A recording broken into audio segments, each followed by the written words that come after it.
Hello, friends. Today is Tuesday, the 17th, and we're doing a really depressing episode. Huh? Is it really more depressing than usual? Why is it depressing? Just because it's government and security. Is it seasonally affected? Government and security are two depressing categories because it's like things people should be doing but they're not doing. Usually true. Yeah, I'd say that's maybe 80% of the time that's true. Yeah. Every once in a while we'll get. Although we're so jaded that when a government story is just kind of okay. It's like, what did they do to screw us behind this? We count that one as a win, even though it's not. So. But traditionally we start with the FCC. Now this one's a little bit of a departure, but not really. Because the FCC has once again just bent over backwards. I think this more like they've completely inverted at this point. You know, they're starting to wrap around their own pelvic region in their attempt to bend over for the ISPs. And this has to do with speed. Now, we all know that you buy a plan, you use a plan, it doesn't meet the expectations. Empirically, everyone's experienced that, right? But the FCC says no, and now we have a little bit of a window into maybe what that process looks like. AT&T doesn't want you to see its slow internet speed test results. AT&T convinced the FCC not to publish slow results and then left the program entirely. So what this was the FCC has a speed test thing that they do, and the results for AT&T DSL were so bad. So far and away, the speeds that you actually get as an AT&T DSL customer with reality, that AT&T said, don't publish that, give us a sec to fix that, and then they dropped out of the program. We'll fix it. Bye. But the amazing thing is that AT&T out. Apparently your score can go over 100%. I guess that makes sense if you deliver more than you advertised, which is, who can believe that? But their score went back to 100% after they excised the bad data. Now here's their excuse. But you really have to, again, do the gymnastics. AT&T said they don't currently market the DSL plans. In other words, these are people who are in a market where they don't have any other choice. So they have to have AT&T DSL. So AT&T doesn't actively advertise any speeds for these plans. Listen, we're not saying you can get internet. If you get any internet at all, it's a win, and you should shut up. So the FCC said, yeah, that makes total sense. Yeah, well, let's just knock that off. And there was a satellite company that had garbage speed, also dropped out of the program. And all the citizens were like, didn't we give you a bunch of tax dollars to like improve the infrastructure so this wouldn't happen? And AT&T was like, shh. That story is coming in business. Yeah. So I gotta try to read the header here. So many paywalls. People ask us why we don't just use different articles. We do when we read them, but I put these together beforehand and I don't read them till the day of. So it's fine. Sometimes it'll pop up after because it's like, oh, you've read all your free articles. In this office, the articles are always spent. Yeah. And you can always also join Patreon to help us do more logistics. We're not, and we're not gonna pay for all these and turn off our ad blocker for all these stuff. Well, this is a Forbes story about Google, and they've handed the feds 1,500 phone locations in an unprecedented geofence search. And what the feds were looking for, there was some arson, a lot of property damage, and the feds basically said 2 dogs died as well. Well, yeah. Oh. But the feds basically said, look, here's where all the arsons have been. Let us know everybody that has been in the area, which apparently was 1,500 phone locations. Now, there are 2 suspects in this case, but they haven't been named yet. So, and we don't know if the location did anything to help. We also don't know, this is very important to point out, we don't know if Google gave them the information. Yeah. They demanded it. We don't know what Google did. Something tells me they gave it to them. Yeah. It was, it seems likely that they gave them the data. Now, the bank robbery one was that this year? Or no, that was like last year. That was a long time ago. That one was more area overall. But this one, I think, is more people. Yeah. Which goes to show you how much more ubiquitous the Google apps are being used. Well, and also we said it was a slippery slope. Like, it starts out as being this, very wide dragnet, and now the queries are I don't want to say more specific, because more specific implies less people will be caught up in this dragnet, and that's not what's actually happening, but more invasive. They also made a very interesting argument in this article. Not the Forbes, but they interviewed somebody, some politician or somebody. And their argument was, when a bank gets robbed, because the other one was a bank robbery, right? When a bank gets robbed, innocent people are on the security footage that gets subpoenaed to look at the robbery. And they equate that with location data, which not quite the same thing. Yeah, I mean, it's like only if ubiquitous surveillance is, Well, I guess there are a lot of people that have gone to prison for being in the wrong place at the wrong time.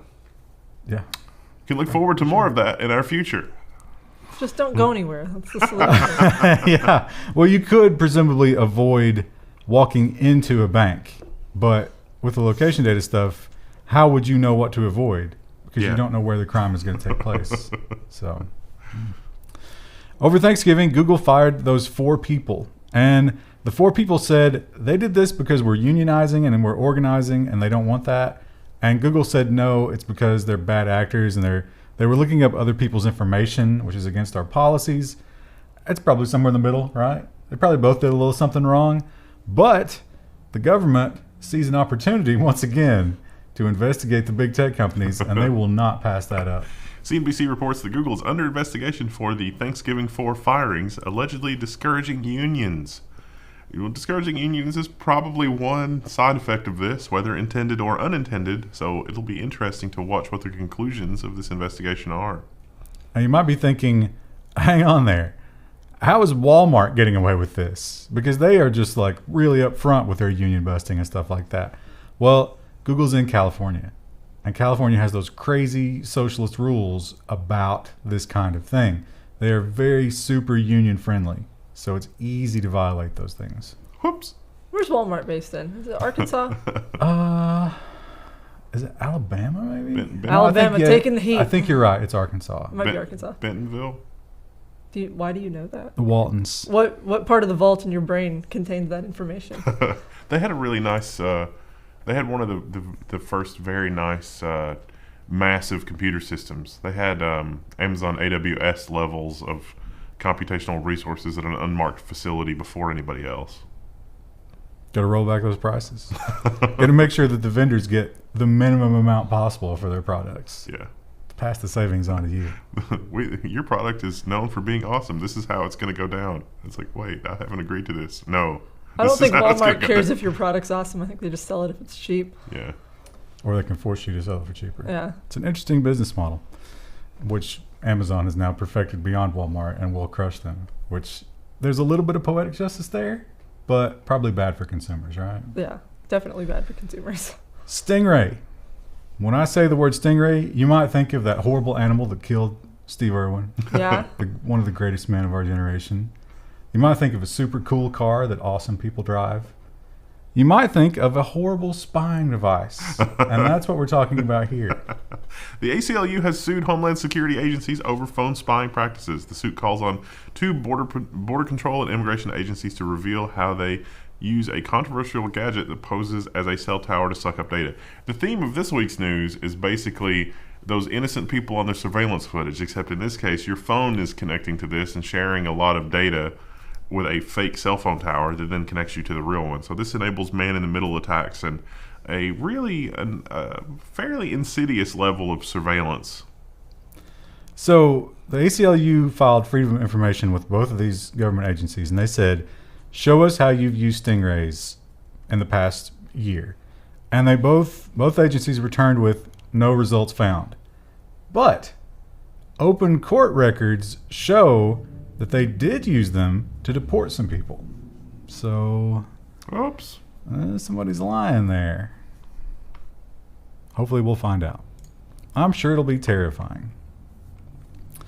Across the pond, well, actually, first let's talk about last week we got into more of how Amazon is getting into healthcare and incorporating itself into our health habits and stuff like that, which is terrifying. And a lot of people are raising the alarm. They're like, whoa, we can't let this happen. Google also doing that same thing. But it turns out, across the pond, they have kind of already cinched up a deal. Now, this headline is a little incendiary. It's not quite what it says, but it's still, these are baby steps, right? I think. Yeah. NHS gives Amazon free use of health data under the Alexa Advice deal. And I know what you're thinking. It's like, what? The NHS is going to give all kinds of patient data to Amazon. The article says that no patient data has been given to Amazon. But what other data is there? Well, Yet. they point out symptoms, diseases, numbers, for example.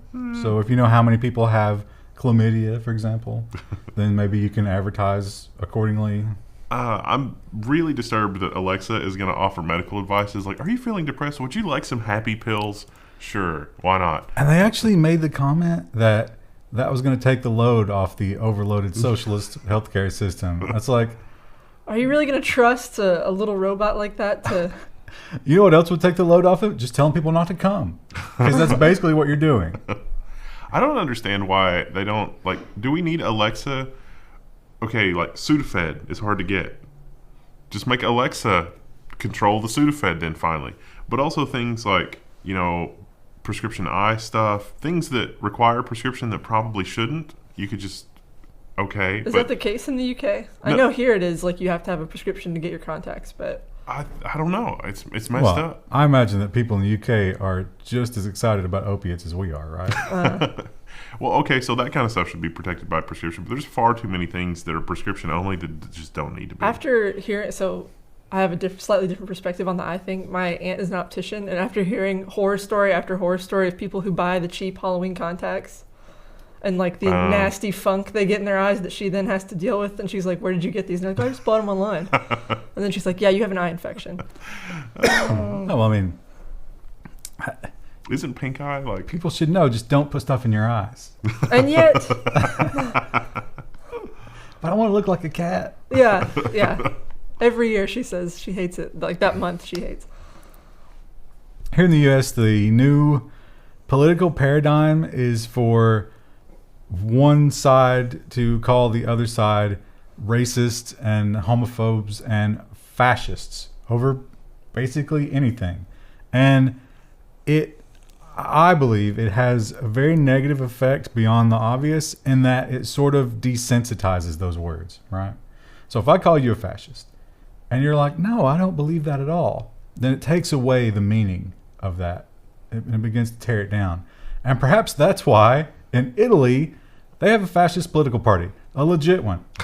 And I got to give it up to them. I mean, this is a terrible thing, and I don't agree with it, with fascism, but they're taking the whole like free political speech thing to the letter here.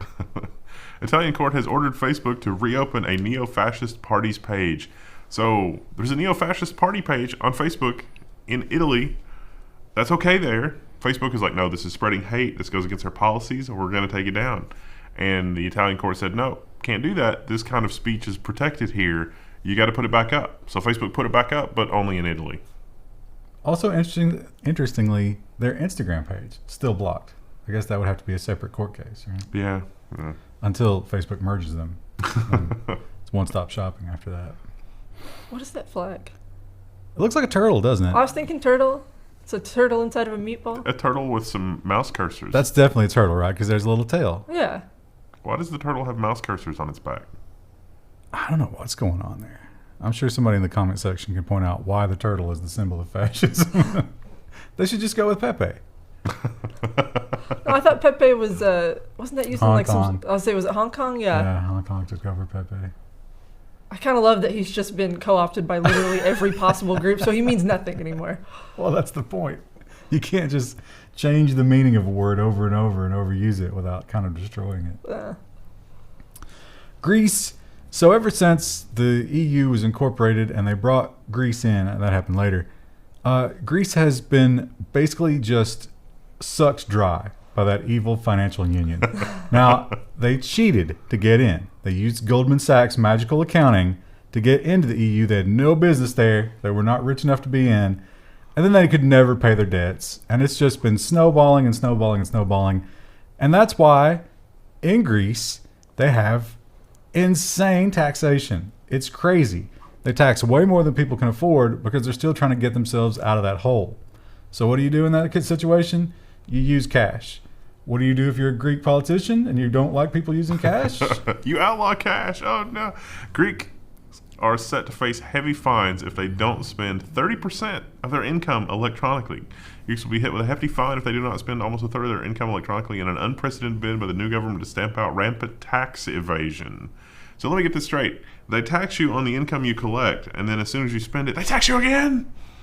Is that what's going on? Well, the idea here is their entire businesses and employees and consumers, and it's all cash-based, right? So they're trying to stop you from doing that by requiring you to do certain things electronically so you can't hide the fact. It's like if you declare income of X, but your spending electronically is greater than X, somebody knows that something's weird going on there, right? So, yeah. And they talk about a lot of people just like they don't have bank accounts. They just get paid under the table, pay everything with cash, and they never touch the system. So that's what they're trying to stop. What an interesting way of doing things. No, we are wealthy enough to be in the EU. X'd out. So if you don't pay that 30%, you pay a penalty on the amount that you didn't pay electronically.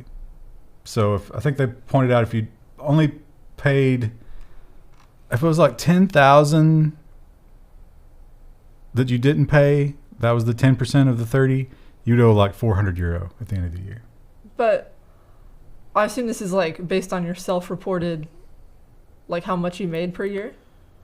Right. But the idea is you're lying about that. Yeah. But you can't lie about it if there's an electronic record of spending beyond that amount. Couldn't you just hit that 30%? Like, I guess if you were smart about it, you could hit that 30% and then just go back to your cash only. But so it's unlikely, like, okay, you spend that 30%, you've got receipts for it, but right. You very likely had to make more than that during the year, right? That wasn't all of your money. So then they can make that argument as well. Basically, they're trying to get their tax money. Well, yeah, I understand that. They're trying to get rid of I feel like cash. there'd be a way to get around that pretty easily, but maybe not. It's crazy. Now we've got, of course, China's got the firewall. Russia is withdrawing in on itself with its intranet. We're going to learn about Iran looking to do something like that. And more countries are kind of cutting themselves off from the internet, doing their own thing. And in China, now Red Star is Korean, right? North Korea? Yeah. What's the name of China's Linux distro? It wasn't Linux. It was FreeBSD. It was No. There's one that everybody praises for being the most beautiful Linux. It wasn't the Kali one in here. Kylan. Yeah. I should know this. I can't It's the one remember. that looks like Mac OS. Yeah. And everybody's like, oh, it's the most beautiful. But that's a The most beautiful is Mint. Chinese specific one. And then they've got this Kylan thing. But the point is, when you cut yourself off, you have to have your own operating system. As we're finding out with Huawei, you can do all your own parts and source them from somewhere other than the U.S., but where's the OS going to come from? And that is what China wants to deal with.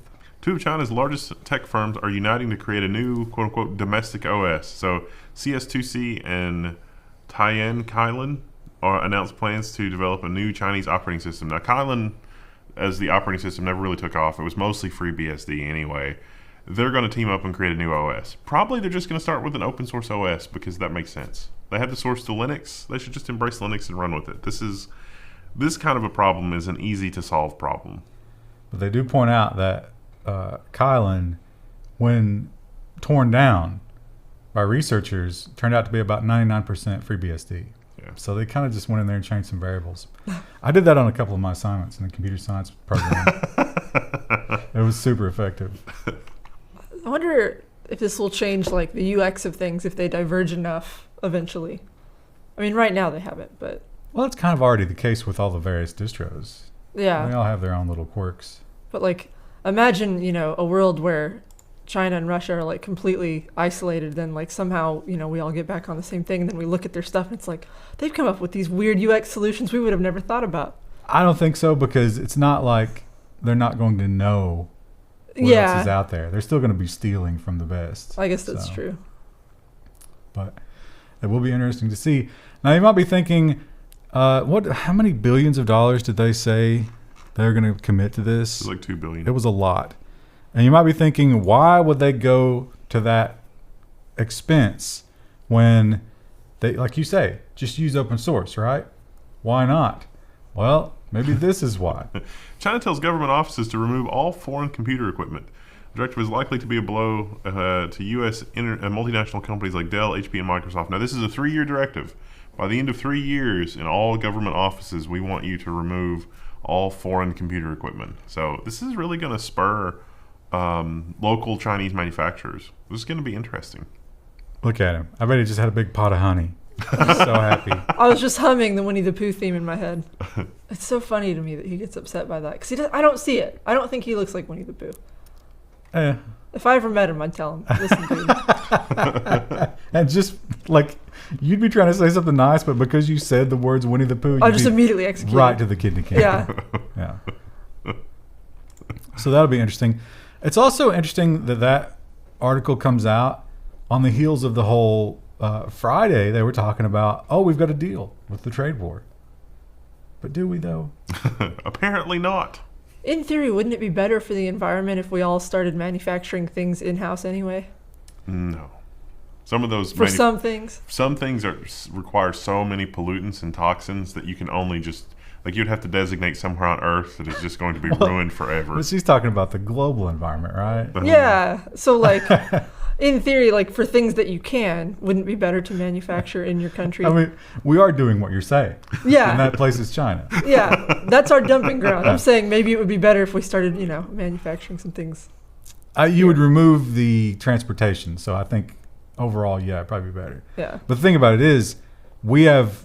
The rules and regulations here are so much more extreme than China that you cannot do it for the same price. Oh, absolutely. So to save the environment, the costs are going to skyrocket. Are you going to pay $2,000 for an iPhone? No. I'll just use the one I have for longer, which would also be better for the planet. Yeah, but then that's going to cost jobs, Krista. I know, You're people get destroying upset. jobs. That's probably why no president has ever done that. So we talked about Russia drawing in on themselves in terms of internet, and is that a good thing? Is it a bad thing? Well, this story kind of paints it as a bad thing because more and more of this kind of thing would happen in that world. Russian police raid the NGINX Moscow office. Russian search engine Rambler.ru claims full ownership of NGINX code. Well, what happened is more complicated than that. Rambler.ru sold the rights to any rights that might exist to NGINX to a company from Cyprus. But this happened so long ago that they probably don't have a copyright claim. Like, there's a statute of limitations for filing a copyright claim, and the dude that worked on and wrote NGINX for many, many moons ago worked for the Rambler search engine in Russia, but he did NGINX on his own time. And it's been so long ago that I just can't see this as anything other than some kind of moneyed shakedown. And they went so long without touching it. Yeah. And not to mention, it's open source. Yeah. So he has a consulting business that's based on it where he'll help you set it up and to develop it and stuff like that. And I guess that's what they're going after? Yeah, and F5, they make load balancers and a lot of cool stuff. They also bought the rights to the source for $972 million. Of course, that doesn't retroactively close the previous source. It just means that F5 can make proprietary improvements to NGINX that may or may not be open source. And that costs almost $1 billion. But that guy lives in Russia, and he's been arrested. Yeah. Over a copyright. Yes, that's a thing. Welcome to Russia. It's almost like that time they sent SWAT after Jamie Thomas. Oh, wait. Speaking of, governments drawing in on themselves, India has taken a slightly different approach. And it's kind of like the more sophisticated your country is, the different way you treat it, right? So like Russia and China, they have these elaborate legal programs, and they got the Great Firewall and all their, the sensors and all that. But when you go a little further down the ladder, like these Middle Eastern countries in India, they just flip the switch. That's like, nope. India shuts down the internet once again, this time at Assam and Meghalaya. That's a pretty good attempt at that. Yeah. I'm not going to argue with that. I thought you were going to hesitate more there. That sounded very natural. I don't know. It's because you just had Indian food for Also, lunch. did you go to isn't it? India? Yeah, buffet? probably. Well, no, they're from Nepal. That doesn't count. But it's labeled as an Indian restaurant on the sign.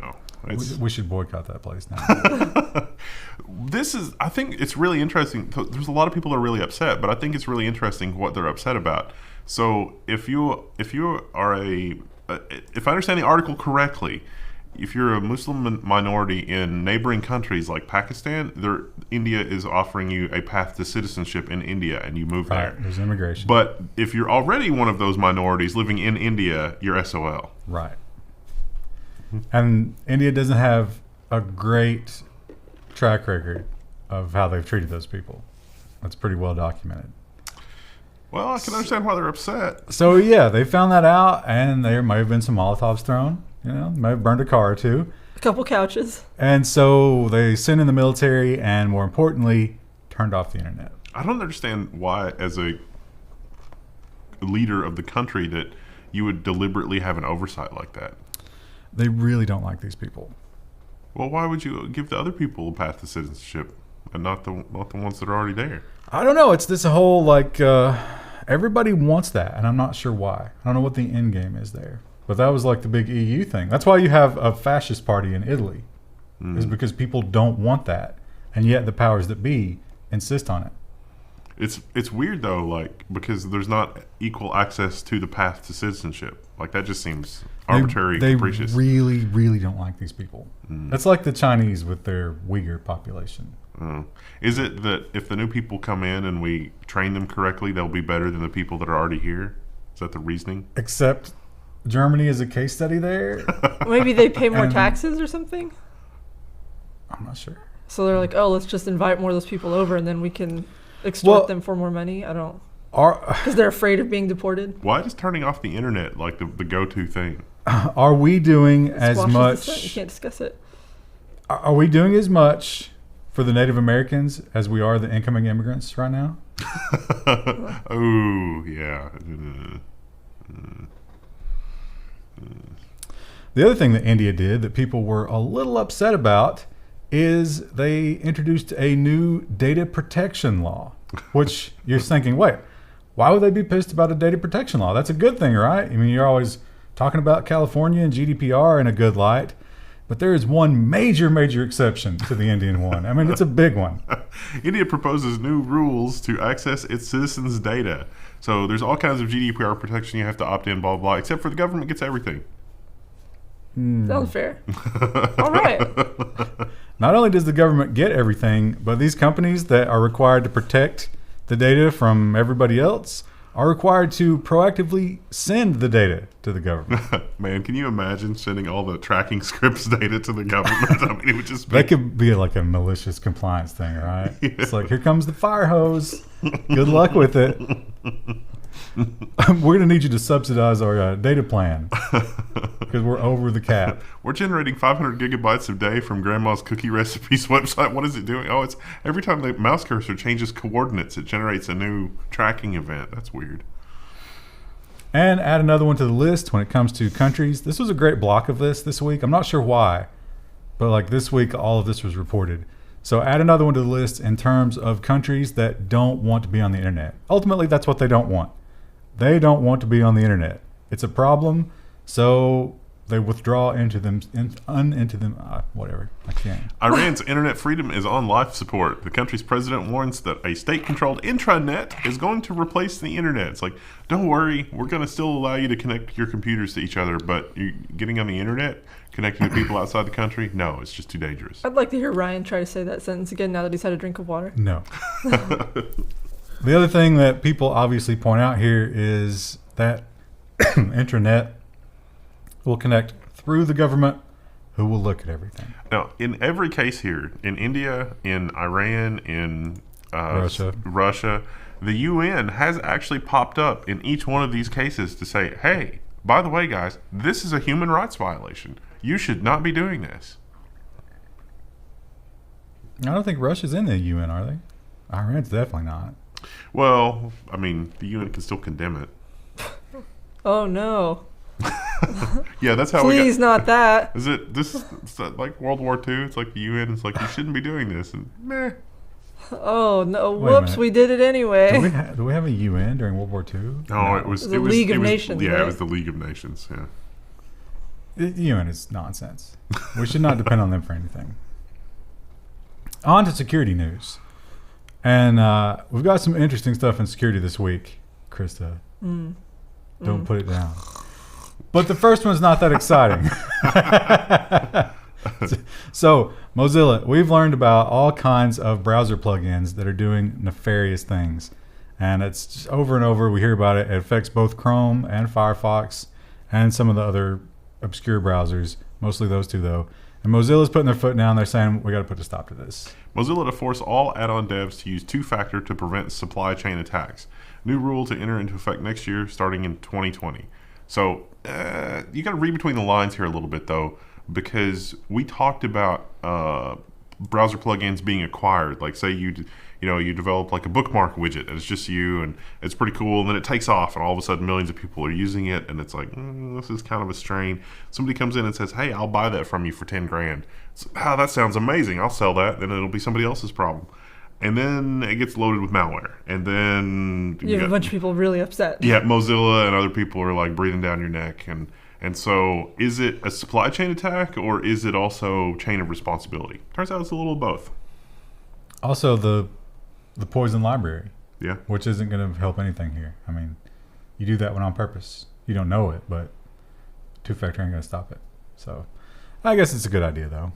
It's not bad necessarily, just maybe false security, sense of security. Mm-hmm.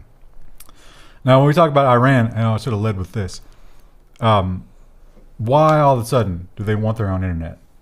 Why is that a thing? Well, it turns out that, we talked about this last week, they just raised the gas prices in Iran. People are not happy. They raised them a lot. It was like 50% or maybe 100% in some places.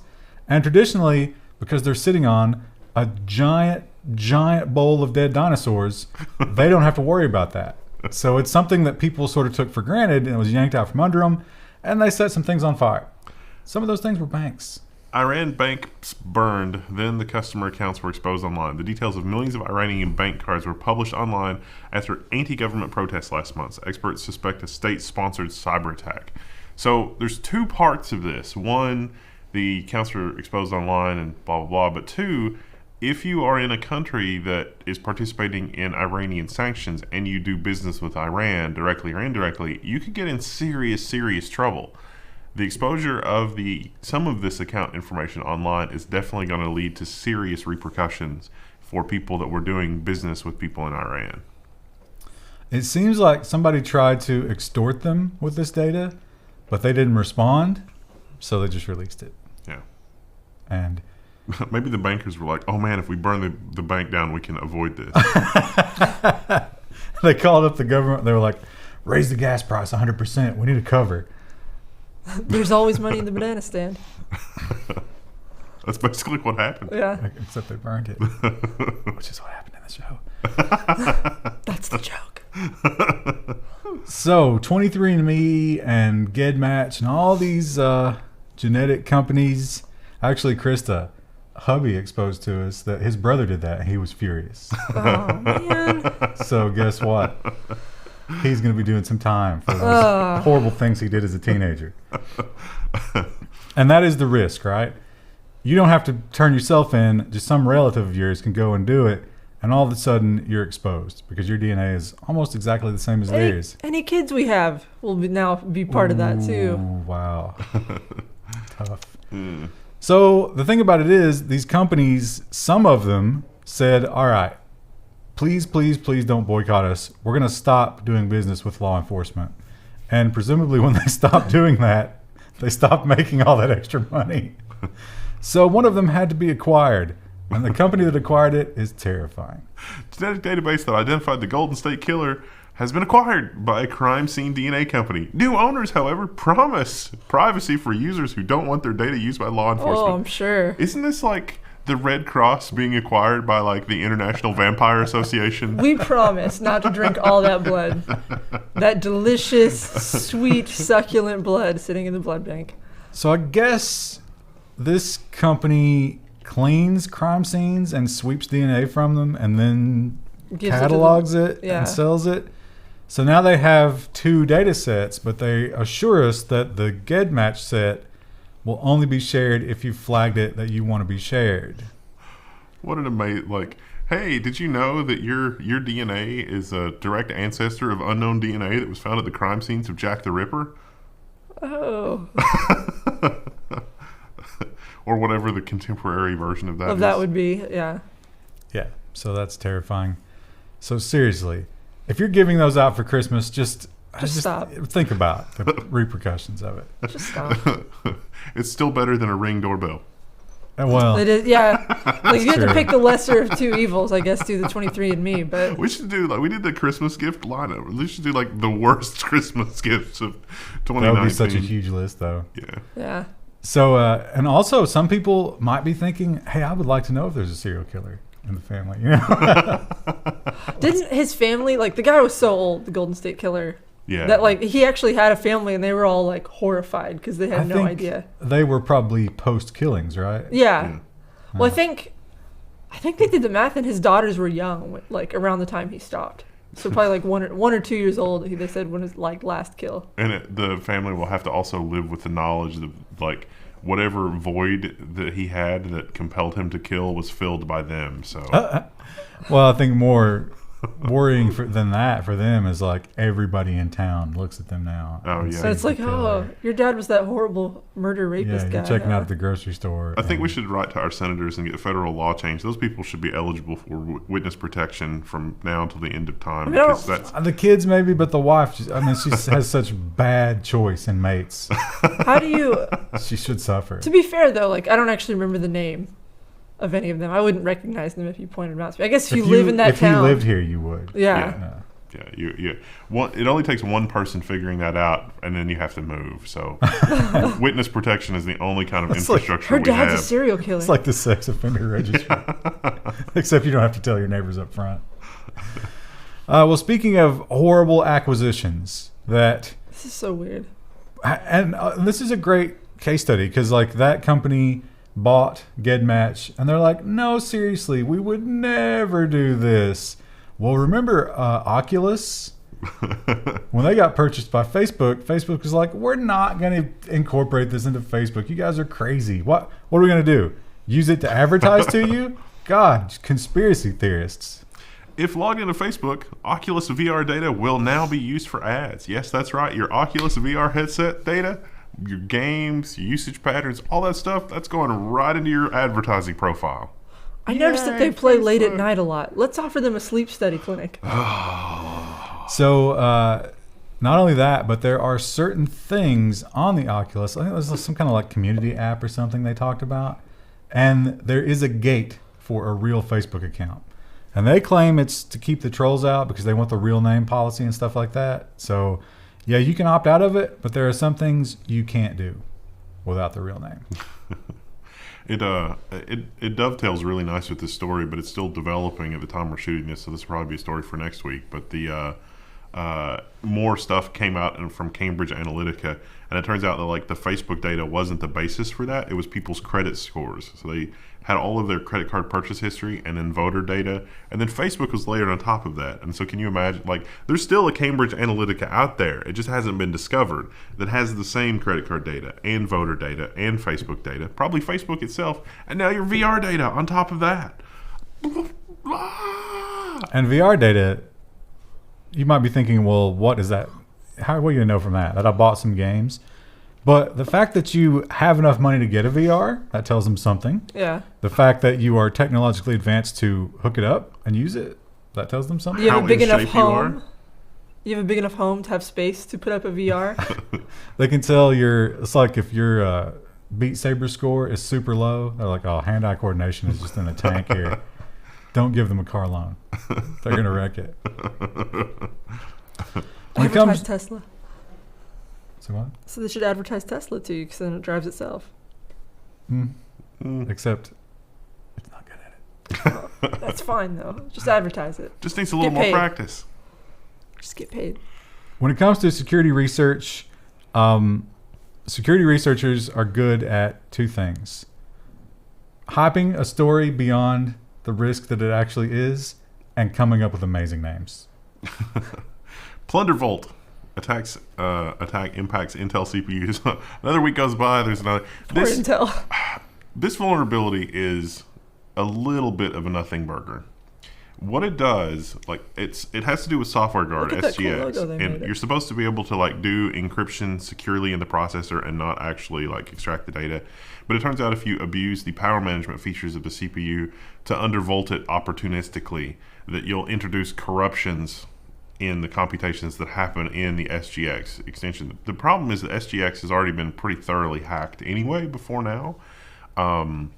But the fix for this from Intel's got a fix for this. The fix is to just lock the voltage. So that's going to make the CPU less power efficient. The real revelation from this article is that Amazon AWS has a whole team dedicated to dealing with the Intel security problems. They were just all right, we're going to staff some people. We're going to have a team. Their full-time job is just dealing with the fallout from the Amazon security issues, or the Intel security issues at Amazon. It's okay. Can you imagine being that person? I bet morale on that team is low. Yeah. They're like the butter robot. Yeah. In Rick and Morty. Krista, what do you think about this logo? I actually really like that. I think that's cute. It's really cute. I'm not sure why the CPU has the eye patch. Is that because of an injury, you think? I guess, yeah. He's not the pirate. He's the victim. How many other things like this get a logo? It is strange to me that they made a logo for it, but I mean, it's cute. It's well, good. Like I say, they're really good at hyping these things. Yeah. If you're got a hot new launch, guys. Well, if you're an up and coming security researcher and it's oh man, I came up with this. It's okay, fine, whatever. Get the branding agency on it now. Yeah. Oh, another Intel hack. The line is about 7 blocks down. Did you bring a tent? Because we can only process 500 a day. Apple has a bit of a reputation for coming down hard when someone learns something about their security. Instead of being oh, thank you for pointing that out, here's a reward, they will just come after you legally. And they've done it again. Apple used the DMCA to take down a tweet containing an iPhone encryption key, but then it started to get a lot of negative press, and so they were well, no, that's fine, just put it back. So they put it back on Twitter anyway. Now, on Reddit, it's still down. So a security researcher figured out the key, yeah, it's there, and so Apple was hey, take it down and put it back, but they didn't make it back to Reddit in the security research groups. So this will probably give you access to the secure enclave on iPhones, which makes jailbreaking easier. Bad news for the Christmas sales. Actually, it probably cost them almost nothing, right? Because Yeah. I mean, what Apple user does this? Good news for the FBI. They were complaining about not being able to break into phones. Yeah. That guy with the fingerprint, compelled fingerprint, they don't even have to do that now. And finally, in a string of something like 6 weeks now, there have just been escalating week after week, terrible, terrible Ring exploits. Now, we got to say up front, this one isn't Amazon's fault. This is the fault of the user. But it's a really, really bad look. This is really bad for Ring PR. Inside the podcast that hacks Ring camera owners live on the air, the Nulledcast hackers live stream the harassment of Ring camera owners after accessing their devices. Hundreds of people can listen. Yeah, well, they're disbanding. On Discord. So this group has attracted the attention of law enforcement, and so they are scattering. But it turns out that all of those credential stuffing, Ring apparently doesn't require that you set an even remotely secure password. So this is a thing, and there's a million disturbing stories about people with hacked rings and children. Yeah, getting yelled at and stuff. People in their bedrooms, racial slurs. Now, to an extent, people shouldn't use the same password for things, but look, we've got some amazing tools for checking that the password that you're using is not on the stolen list, and Amazon has the money and resources to make this not ridiculous, just utterly ridiculous. So I think Amazon does bear some responsibility here. Probably should two-factor that as well. Yeah, I mean. Now, that's the big juicy headline, right? I mean, that's the thing. Actually, they showed a screenshot there of this is a local news station, right? When the local news gets it, you know that it's a hot story. It's a juicy story. I'm willing to bet at Christmas time all my family's going to be asking about those Ring doorbells, because I saw that on the news the other day. Now, that's the big story.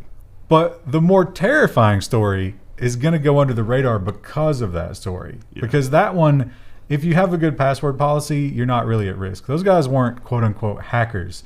They were guys with a list of usernames and passwords, and they were just, brute forcing their way in. But this one requires even less and exposes even more. Ring's hidden data lets users map Amazon's sprawling home surveillance network. So there's an app or something called Neighborhood, and it turns out that embedded in the pings to this service are the GPS coordinates of where the thing was. So these people have put together a map of DC, and it is possible to pinpoint to within a square inch where these Ring devices are located. This pleases Jeff Bezos. Wow. Yeah, Ring's apparently more popular than I thought it was. I don't know anyone with a Ring.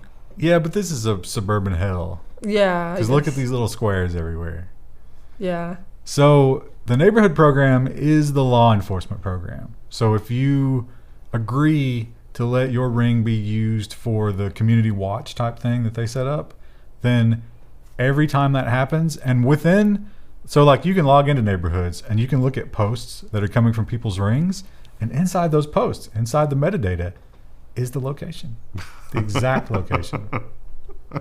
What a terrible programmer. It's like, there's a thing in the software that's like, do you want to share your location? And if you say no, the metadata just says, here's the location, and the preference for sharing the location is no. What? What dumbassery is this? Something tells me this will change very soon because there's going to be an outcry. Oh, we thought it was going to change about 3 months ago, the first time this happened. All this map is telling me is I need to move farther away from people. You have a good point because, if you are watching the headlines enough to see this, but the previous 20 headlines about Ring hasn't made you disconnect from the neighbors program, then you probably aren't going to do anything about it. Yeah. This is like that thing where we were like, oh my gosh, the NSA is scooping up all of our stuff, and people are like, you crazy tinfoil hatters, and then the NSA was like, no, really, we're scooping up everybody's data. And then all the other companies were like, we're also scooping up all of your data. And then the people that were like, you crazy tinfoil hatters, were like, oh, we've known all along. And it's like, what? But the thing to keep in mind about this one is you don't have to participate to be affected. Yeah. Because if your neighbor has the Ring and they're on neighborhoods and the Ring is looking at your house and you're outside raking leaves in your fursuit, that Right. could go up on the neighbor program and people could know exactly where you live. What a time to be alive. What do we got for tomorrow? Tomorrow's going to be pure business. Nice. All business all the time. There's a lot of Apple news in business too, because they did something naughty that's kind of security related, but more business related than security related. And they got the new cheese grater that everybody's so excited about. They might have invaded some privacy that they shouldn't have. And everyone won't care, and they'll continue to buy their products. Yeah, probably. So- It's really the double standard Aren't is you incredible. glad you listened to this program? All right, see you tomorrow. Bye.